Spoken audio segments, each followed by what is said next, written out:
Price God.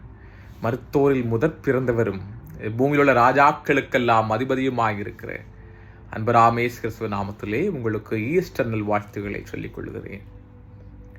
நம்முடைய தெய்வம் பெரியவர், அவர் மகா பெரியவர். ஆராய்ந்து முடியாத பெரிய காரியங்களையும் எண்ணி முடியாத அற்புதங்களையும் செய்கிற தெய்வம். தூரத்திற்கும் சமீபத்திற்கும் தேவனாக இருப்பவர். வாக்கு மாறாதவர், வாக்கிலே உண்மை உள்ளவர், ஒரே ஒரு வார்த்தையினால் அற்புதங்களை செய்கிற தெய்வம். அவர் செய்த அற்புதங்கள் ஆயிரம் ஆயிரம், எழுதக்கூடுமானால் புத்தகங்கள் கொள்ளாது என்று வேதம் சொல்லுகிறது.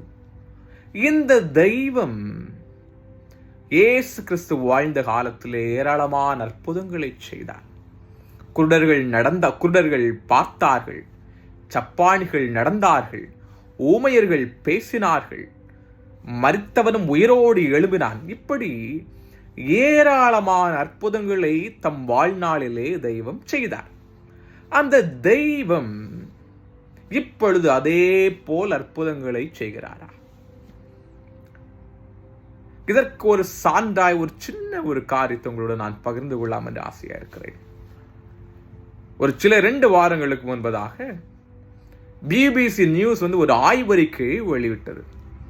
இந்த ஆய்வறிக்கை என்ன அப்படின்னா, பல நபர்கள் கேன்சர் நோய், அதாவது கேன்சர் நோயில் 3rd ஸ்டேஜ் 4th ஸ்டேஜ் அப்படிங்கிற ஸ்டேஜ் எல்லாம் இருக்கு.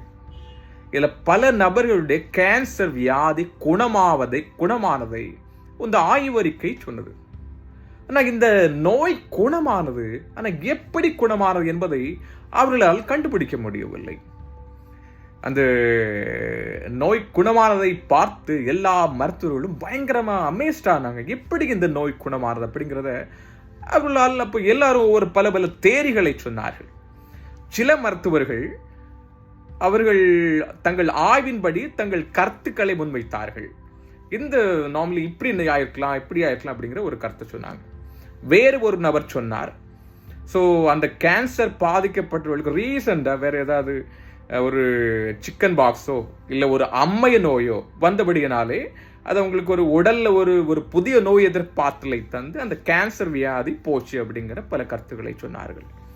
ஆனால் இப்படி பல அறிஞர்களும் பல கருத்துக்களை முன்வைத்தார்கள், தங்கள் வாதங்களை முன்வைத்தார்கள்.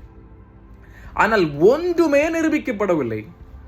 ஆனா இந்த குணமானவர்களில் பல பேர் எல்லாரும் சொன்னது ஒரே ஒரு வார்த்தை தான், நாங்க ஆண்டவராக இயேசு கிறிஸ்துவை நாங்கள் தொழுது கொண்டோம், அவர் எங்களை குணமாக்கினார் என்று எல்லாரும் ஒரே கருத்துக்களை சொன்னார்கள். எல்லா சயின்டிஸ்டும் எல்லாரும் பல கருத்துக்களை அவர்களால் நிரூபிக்க முடியவில்லை. ஆனால் இவள் எல்லாரும் சொன்னது ஒரே கருத்து தான். அதே தெய்வம் உயிர்த்தெழுந்த நாளிலே உங்களோடு நான் பேசுகிறேன். அதே தெய்வம், வல்லமை குந்தி போகாத தெய்வம், வானத்தையும் பூமியும் உண்டாக்கின தெய்வம் இன்று உங்களை குணமாக்க வல்லமையுள்ள தேவனாயிருக்கிறார். வார்த்தை அனுப்பி குணமாக்குவார், தம்முடைய வசனத்தை அனுப்பி உங்களை குணமாக்குவார்.